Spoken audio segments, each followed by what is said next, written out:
Hello, everybody, and welcome back to another Overwatch League 2021 roster breakdown video. Today, we will be taking a look at the Boston Uprising. Before we get started, I just want to let everyone know that I am testing out a different microphone and headset in this video. So if you think the audio sounds better or sounds worse, please let me know in the comments down below so I know what people prefer. But let's talk about the Boston Uprising. They finished the 2020 season with a 2-19 record, minus 47 differential. They were the 20th place team in the Overwatch League. Yes, they were the team that finished the season in last place overall. A very rough season for the Boston Uprising, but they come into the 2021 season with a number of changes to their roster. So let's talk about them. Let's take a look at where they are now and what we can expect from this 2021 iteration of the Boston Uprising. Let's start with the tanks and the main tank position. They have a returning tank here with Fusions, of course, joined this team back in 2019 and has been with the team ever since.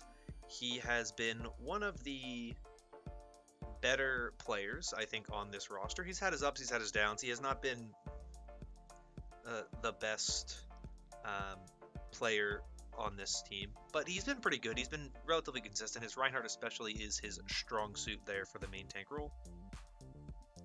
British main tank player.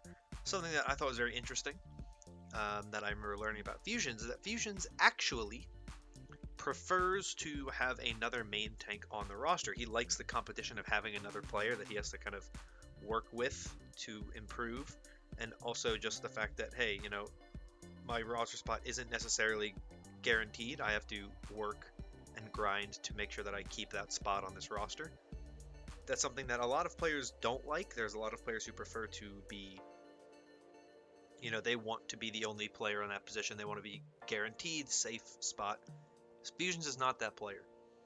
And I think that helps players grow, helps them get better when they have other players who they have to kind of compete against and learn from, and to see which of those two will kind of take that starting position. And it's very interesting to see now that the Boston Uprising have made a huge splash signing Stand 1 as a second main tank for this roster, and the main tank who I think will likely be the starter for this team. Stand 1, of course, formerly played for the Shanghai Dragons with them in their 2020 season. Did not get a ton of playtime down the stretch. He had a lot of playtime early in the season, but after the May Melee, it was Fearless's team. He was almost never benched for Stand 1. A couple times Stand 1 would come in to fill in some of the holes in Fearless's playstyle. Fearless never had the best Orisa. Stand 1's Orisa was definitely stronger than Fearless's, so we kind of saw him play that every so often. But I think this is a good duo here for main tanks. They both can play what you need them to play. They can play all four of them at varying levels of success, and I think that there are places where you can kind of see them switch between them for certain metas and certain hero pools, where I think Stand 1's strengths are his Reinhardt and his Orisa. His Winston is not the best, and while I don't think Fusions is particularly known for his Winston is not bad. And I think if you're in a Winston meta, I would not be surprised to see Fusions come in and play that role. He also has a very good Reinhardt, so one of those two would likely be the Reinhardt for this team. Well, one of them would have to be the Reinhardt. I think they would lean more towards Stand 1, but you have some of that pre-existing synergy between Fusions and Punk, their off-tank, so there is some kind of synergy there, but I think having the two main tanks isn't a problem. I think you have two players who have kind of proven themselves in different ways. Fusions has been pretty consistent. He hasn't been elite, but he's been very good. Stand 1 struggled a bit last season, but I think he is a very good player and someone who I think will have a huge impact for this team as their probable starting main tank.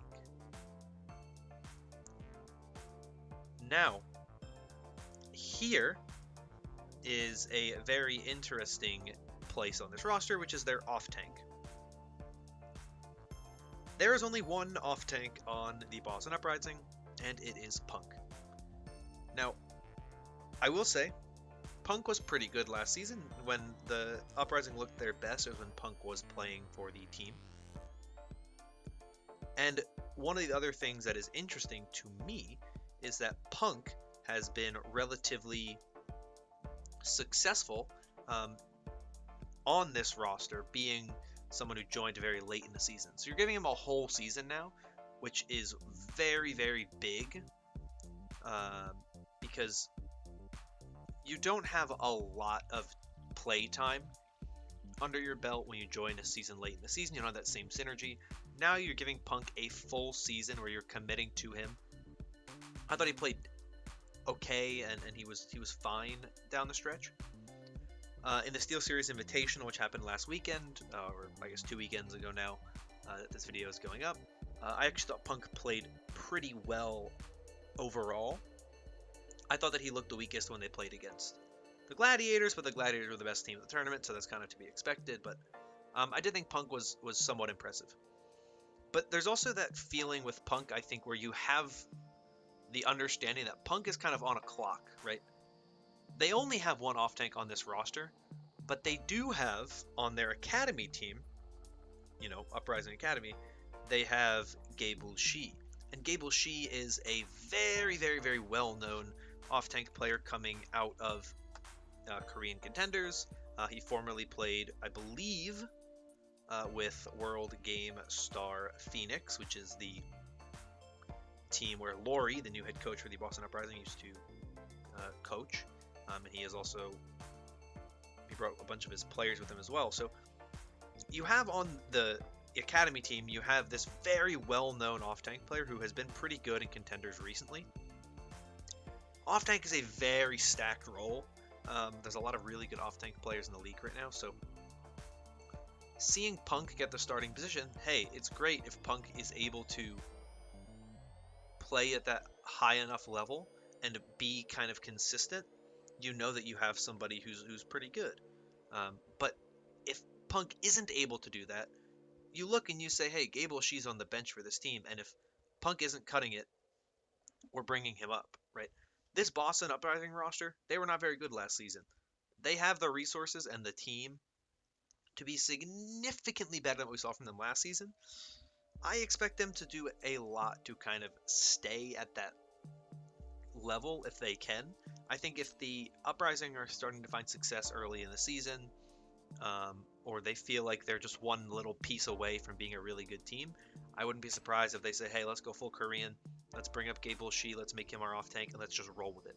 So Punk is a player that I'm watching very closely, because he has looked pretty good at times throughout his Overwatch League career, and like I said, in the Steel Series Invitational, it's obviously not something we can take a ton out of and put a ton of stock in. There's only so much that you can learn from a tournament like that. I did have money on the line, which helps a little bit more kind of help you get an understanding of where things are, but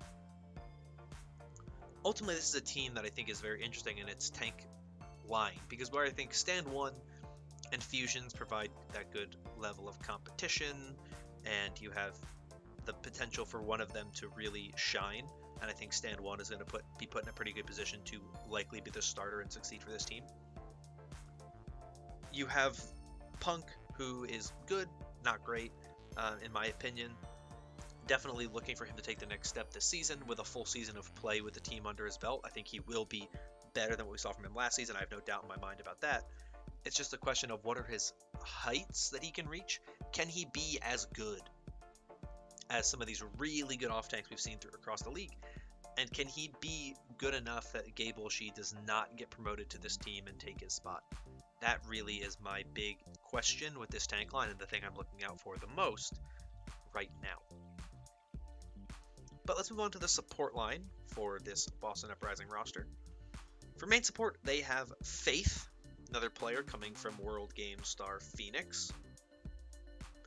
He can play pretty much anything you need him to play. He can play the Lucio, he can play the Mercy, he can play the Brig. He is a very strong main support player, one of the ones who I think a lot of people expected to get into the Overwatch League. Especially, I think a lot of people expected him to end up on this Uprising roster once Laurie joined this team. He's a solid player. Probably one of the best main supports coming out of Korean contenders right now. I think this is a relatively weak pool of main support players coming out of Korea, at least ones that I followed very closely. I'm sure there's a lot that kind of went under the radar that I missed, but Faith is a player who really was interesting to me because he is one of the ones who I had heard of, who I knew a little bit about. And so it's a signing that interests me, especially, of course, when you pair him with the head coach that he played under with Laurie. So that is a huge plus there as well. His partner for the 2021 season will be Myeonbong, which doesn't surprise me at all. Myeonbong, of course, was the best part of this Uprising roster last season.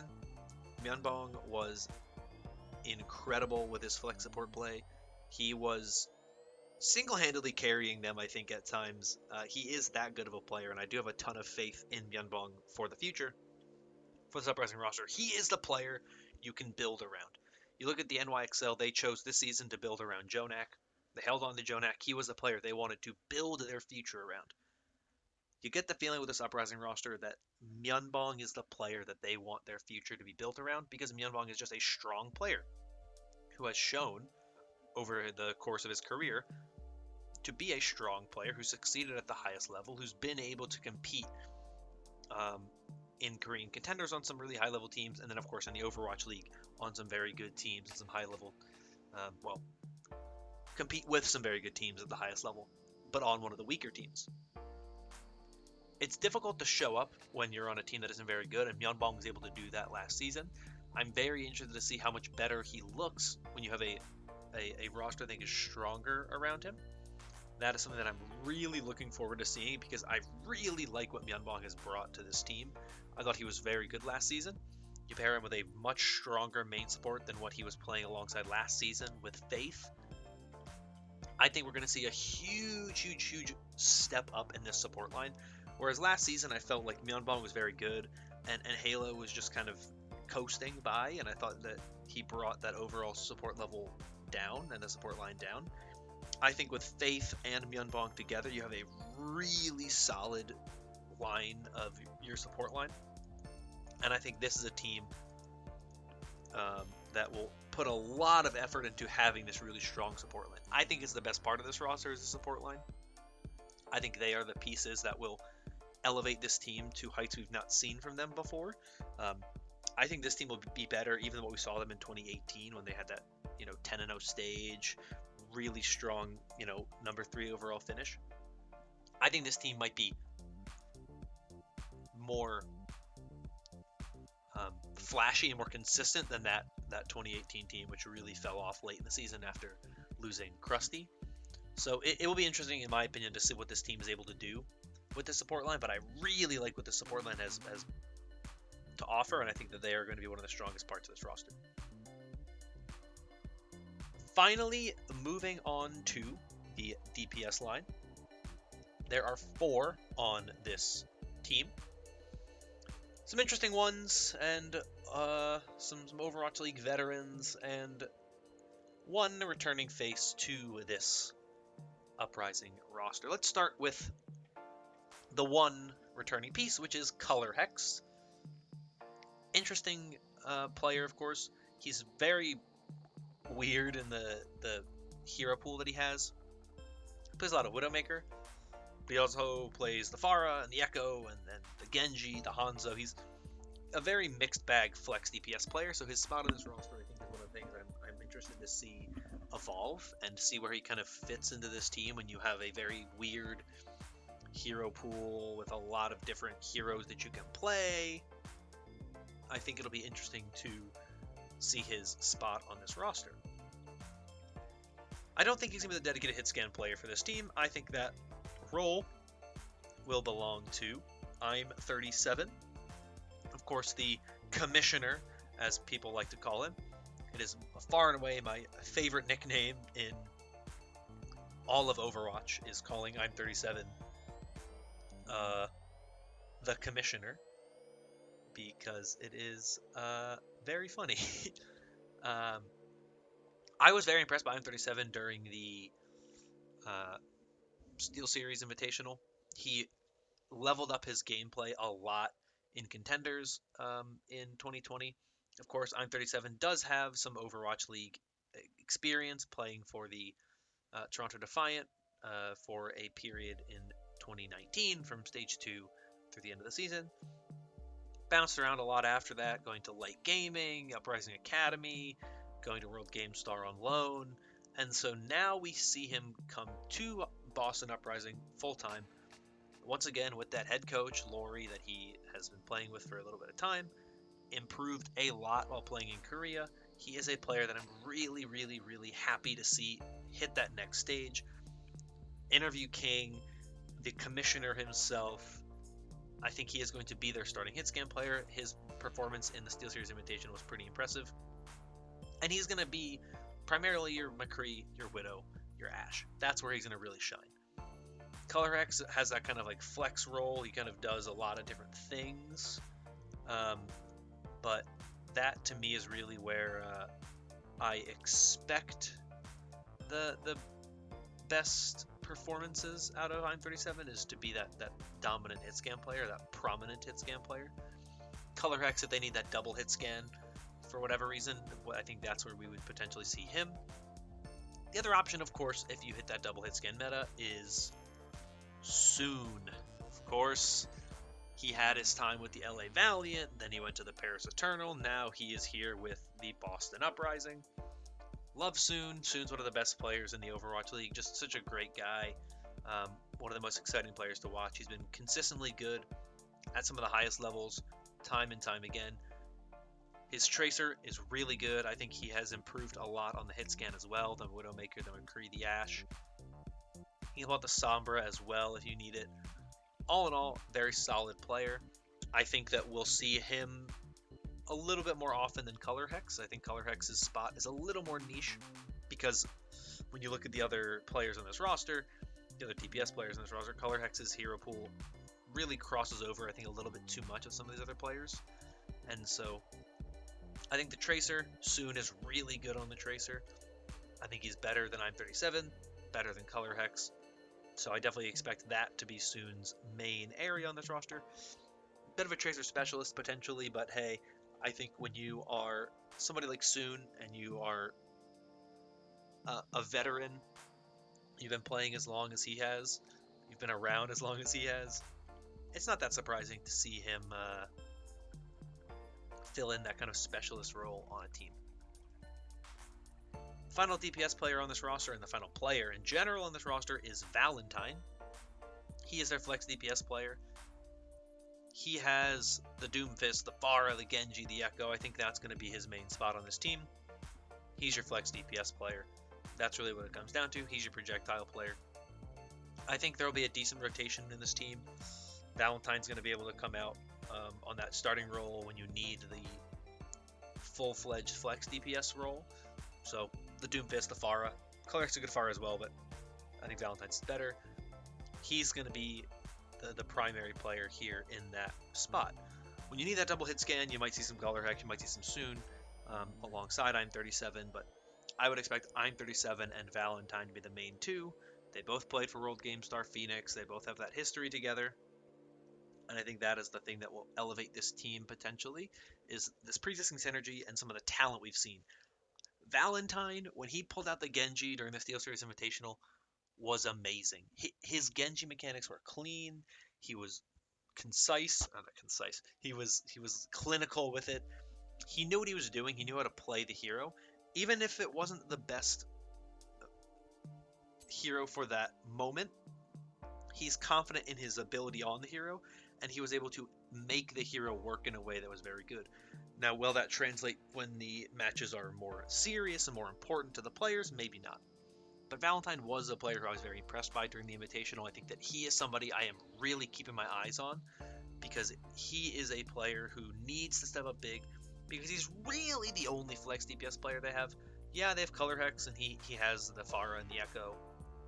and the Hanzo and the Genji, but I wouldn't put a ton of stake on Color Hex taking over for Valentine, because I think Valentine's just a better player. I think he's better on all those heroes. So you need to see Valentine perform at a high level. And I think Valentine has proven himself at a high level, and I think that he is going to be a pretty solid piece. But he does have to be one of the pieces that proves himself. I know he's one of the Rookie of the Year favorites for a lot of people, so overall, you just kind of hope that he's a pretty solid player and that we get a lot out of him. Overall, I feel like this is a very good roster for the Uprising. Are they the best team in the league? No. They're good, and I think they have a lot of potential, and they will continue to get better over the season. But they're in a very tough NA region with a lot of really good teams, and they have a lot of work to do to kind of recover from the season that they had in 2020. A lot of their roster remains, right? Like, they still have Color Hex, they still have Myeonbong, they still have Fusions, they still have Punk. It's a 9-player roster. Almost half of them are coming back from the season of, being a 2-win team. So you need to see a lot come out of this Uprising team, I think. I think you really want to see some strong performances from this team. You want to see them come out, look good, improve in ways that we have not seen from them in a while. We want to see them hit new levels that are better than anything we've seen from them previously. That is where I think this Uprising team needs to be successful, because if not, they're going to be pretty much the same struggling team they've been for the past couple of years.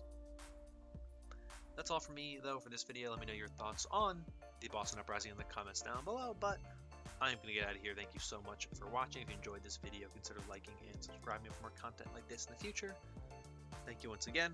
Hope you're all staying safe and staying healthy, and until next time, bye-bye.